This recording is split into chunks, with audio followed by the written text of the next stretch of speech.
our murder statutes tough enough? And what about gambling in Hawaii? Should it be legalized? Two of the people that are the top experts in these fields in Hawaii, Mark Bennett and Peter Carlisle, are here today to talk about their viewpoint and their challenges in the law enforcement community and at the legislature. Welcome to the show. Thanks, Malia. It's nice to be here. Aloha. Thanks. Thanks for having us, Malia. I'm not sure about the two top experts in the field part. There might be some people that dispute that. I'm sure there are a lot of people, and I thought we were here to talk about the Carlisle for Mayor campaign. A wonderful subject. Okay, that'll be another day. We'll have you on for that. Mark and Peter, you just recently had our press conference about some of the bills that you want to get through the legislature, and maybe you can talk about that. I know we've done this every year. We talk about this package. One year you didn't come, so it was just me and Mark. That must have been comfortable. Yeah, I told them it was on a different day. Yeah. But Mark, tell us about, maybe you can open up with some of the things that you're trying to get through the legislature this year. Absolutely, and we all agree that especially in these tough financial times, these are bills that either will have no cost or actually save the taxpayers money. Sadly, up to now in the legislative session, none of these bills have gotten anywhere, which we think is really unfortunate because we think the legislature truly needs to be more focused on fighting crime and helping the victims of crime. But the first bill that I'm going to talk about is one that addresses a very serious problem in society today, which is domestic violence.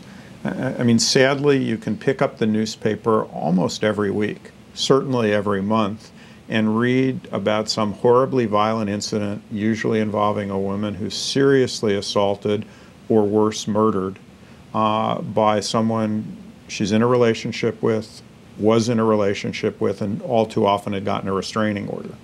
And restraining orders are good pieces of paper, and sometimes they help, but they don't.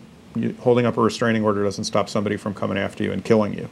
And what we, with our domestic violence bill, are trying to do is to give the police a different tool, a better tool to intervene earlier in these disputes to try to help save lives. Right now, if a woman, and it applies to men too, but if someone gets a restraining order and somebody violates it, they're guilty of contempt of court, which is a minor offense. If they assault the person who got the restraining order, they're usually guilty of a misdemeanor, and the police coming and saying, we're going to arrest you for contempt of court, or we're going to arrest you for misdemeanor assault, usually isn't enough to make the guy stop and think, maybe this doesn't make any sense.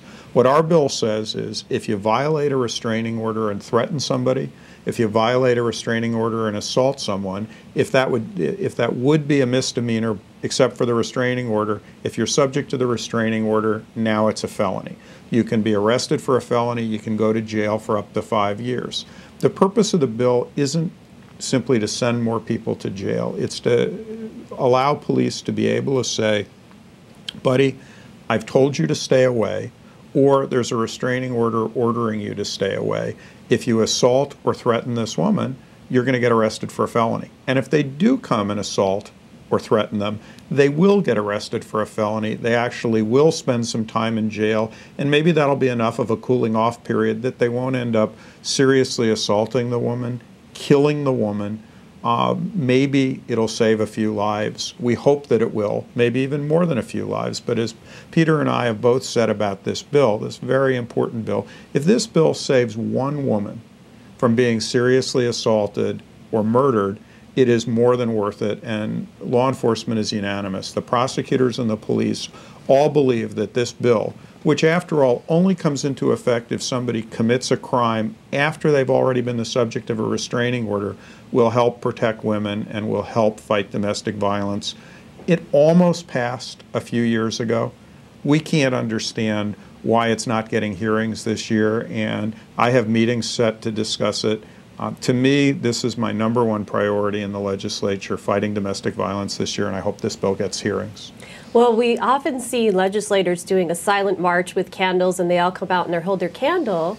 So is this their chance to actually put some muscle behind their candle? I mean, I see the candle thing as, well, what good is that going to do? Some people actually, I mean, this is a place where they can actually have some action. To walk the walk and talk the talk. That's right. Yeah, exactly. Yeah. Can you give me, one of you give me an example of a case that kind of might have been different, might have ended differently if this bill had been around?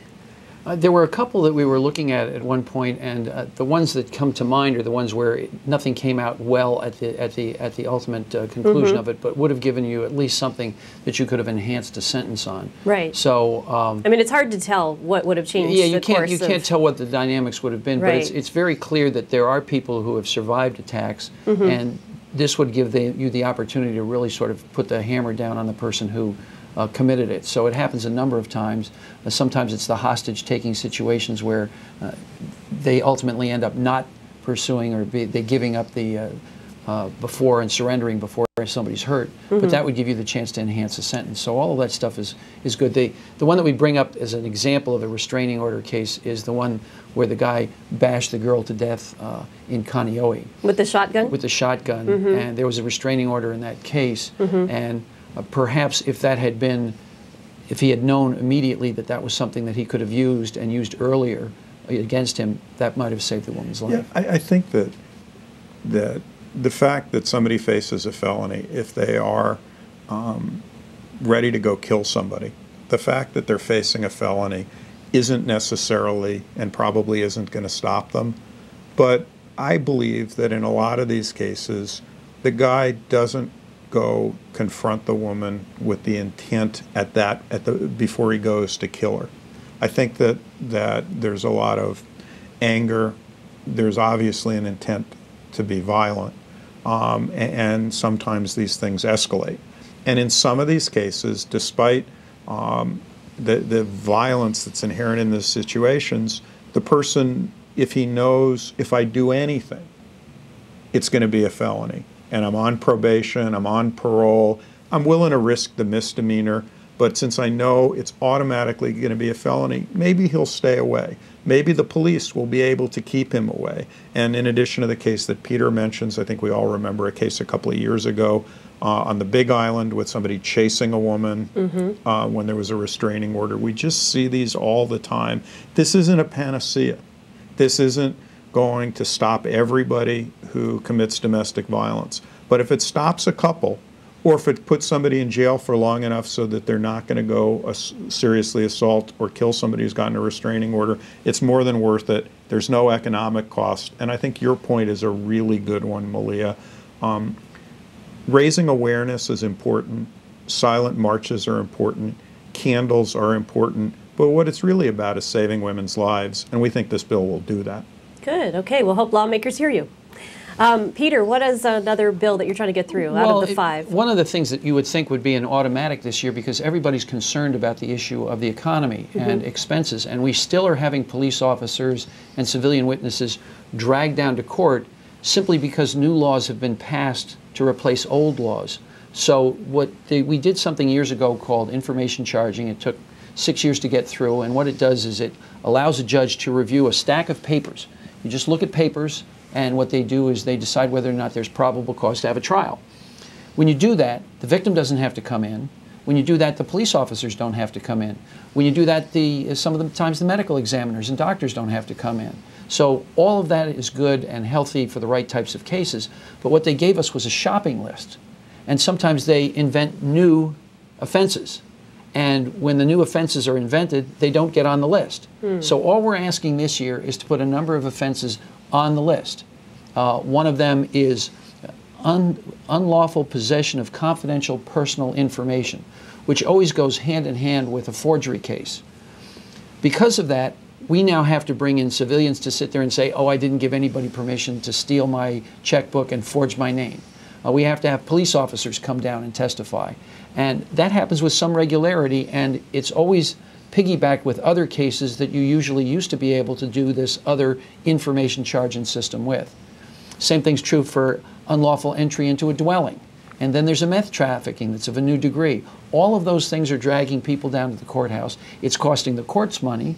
It's costing those people time off from their work. It's re-traumatizing victims.